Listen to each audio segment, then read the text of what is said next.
Hey guys, welcome back to my channel. Today we're starting a new series on Let's Play Prison Architect.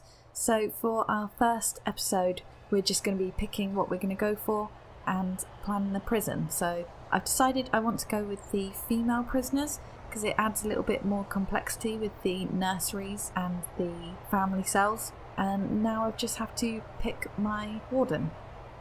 So there's 6 wardens to choose from now. So the first one is the warden, just the general warden. He is the most balanced individual on the planet. He does his job and nothing else. People just call him the warden, so you get nothing for him. He's just a general warden. The next one is the lobbyist. The lobbyist has friends in high places and makes sure the more easily controlled prisoners end up coming your way. So it halves the likelihood of receiving prisoners that are violent, lethal, volatile, deadly or fighters. And then next we have Rita. Rita is ruthless and terrifying. She has a reputation for running her facilities through judicial application of fear. Rumours of her carrying a whip may be exaggerated, so that halves the likelihood of prisoners being stoical and fearless, and the prisoners are suppressed for twice as long. Next we have J.W. Periwinkle. Warden Periwinkle says he was a sapper in the war. He never says which war specifically, but he certainly knows everything about digging tunnels, so this gives the guard dogs 50% more chance of fully uncovering any tunnels they detect. The pacifier. So the pacifier has an unusual talent for being able to calm even the most violent individuals. Even being in the same room as him is enough to make people docile and compliant, so that reduces the overall temperature in the prison. And the last one is Sapara Aknova. She has a spotless reputation, squeaky clean record, but behind the scenes, the shady deals and under the table offerings are nothing uncommon for her. So you get a small cut of the resale value of contraband, and prisoners found with contraband are fined directly from their savings. So I really like her. I think I'm going to go with her because it's extra money, and also I don't like the prison having too many savings. So I think that's who we're going to pick. So now I'm going to pick a large prison with fog of war and all these good things. I think the only thing I'm not going to go for is the buildings. So the first thing I like to do is I like to plan out my prisons, and I know some people will find that boring, so I'm really sorry. I have time-lapsed it just in case people aren't really into that sort of thing, but I do like to plan them out so that I know exactly what I'm going for.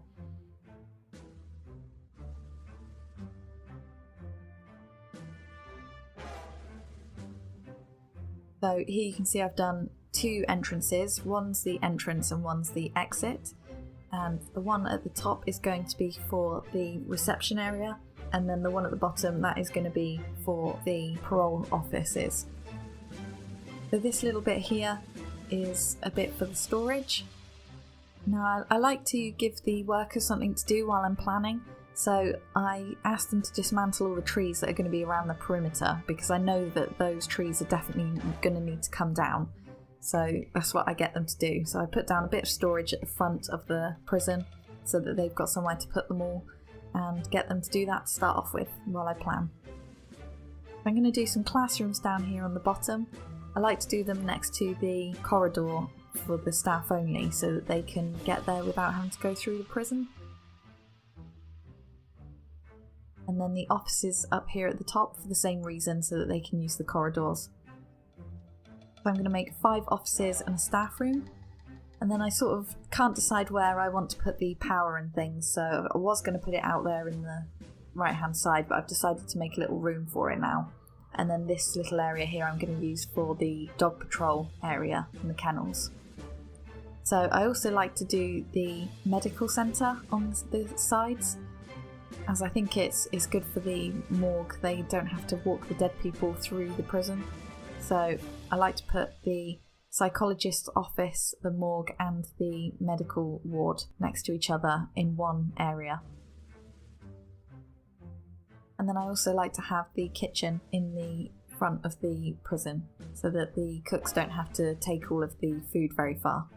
So I'm planning out the kitchen here with the sinks at the top, and then the bins by the door, the cookers on the right, and then the fridges on the left.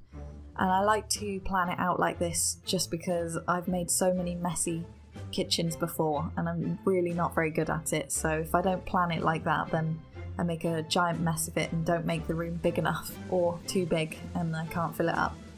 I'm also adding some solitary confinement areas there. And then at the top I'm going to make the workshops. I'm probably going to half these later on. They are quite big, just sort of mapping out the size I'd like it to be eventually.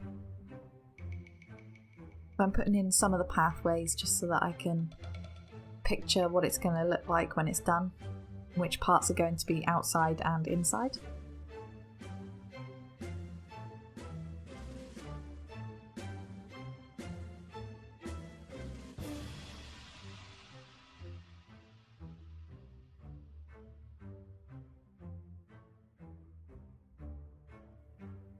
And then these two little boxes here, I'm thinking are probably going to be the cleaning cupboard and the laundry area.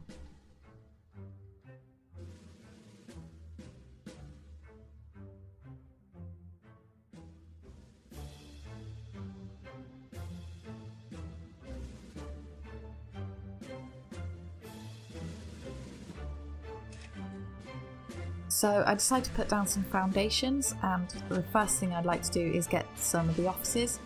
So I put down the foundation for the warden's office and 3 others.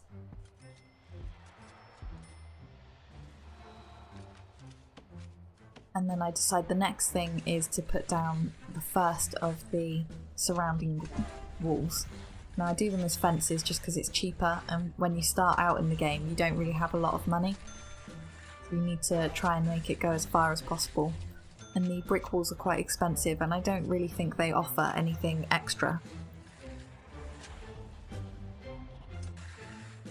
So next is the foundations for the entrance and exit of the prison, and that's sort of to seal off the prison so that the prisoners can't come out, and also because they're definitely things that are going to be needed when we start to get prisoners in the area. So that's the reception and the 6 parole rooms. Now I sort of future-proofed it by having 6, but I probably won't start with all 6. The next thing I do is put down the walls for the offices just to segregate them all. And I only want 2 offices at the moment. I want the warden's office and the accountant's office. I've decided to do the accountant's because one of the first grants I always go for is the administration centre, and that requires you hiring an accountant. So I always get that one because it's one of the conditions for that grant anyway.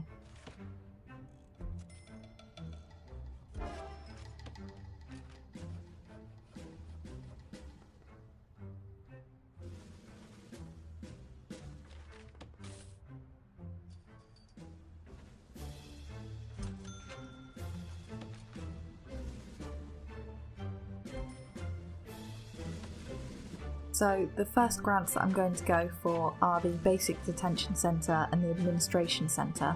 You only start off with being able to accept 2 grants, but once you hire the accountant you can get her to research the 3rd grant, which I always get because I like to cycle the grants, so I've always got some on the go, making extra money for me. So the first one, which is the Basic Detention Centre, you need to have specific things like a holding cell, a shower, a yard, a kitchen, a canteen, and some guards and cooks. Now I sort of cheat this one and normally end up just putting the shower in the holding cell or in the canteen and just change what it's called so that I'm able to unlock the money from it, but then put it in the actual place that I want to put it afterwards. And the administration centre, that is just the next step of the bureaucracy anyway, so you may as well just get that one to start off with. And then putting the walls into the reception area and the parole area.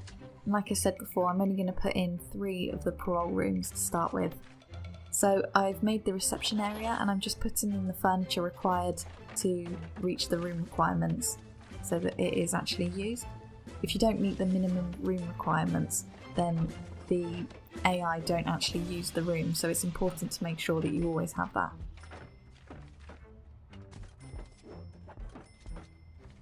And then lastly, I'm going to sell all of the logs just to get a bit more extra money. So I think that's the main part of the prison planned out, guys. So this is where I'm going to stop it for the first episode. but I hope you enjoyed the design that I'm going for and come back to see the next episode. Thank you so much guys for watching.